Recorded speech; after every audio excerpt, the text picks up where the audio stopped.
nhớ rằng của dân giờ ở chính sách nó là biết cỡ lúc xuân là tụ trên là Anh Kít vì lúc xuân là tụ vì có một cái con nhà sát số tỏ có đại định giao sát hậu chỉ có chúa trong ý giả li lo lùm mong vự lo do vự có yêu chủ chúa có lúc xuân đến để thiết chính tranh li nó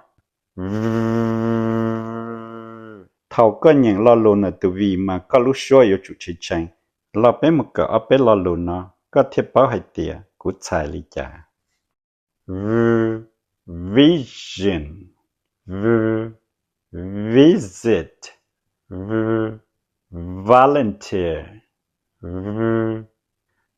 varied vacation vegetable video village verbal visa thầu có hay lo lùn dọn trong có lúc xua yêu chủ mô lúc xua được đăng vision visit volunteer vary vacation vegetable video village verbal visa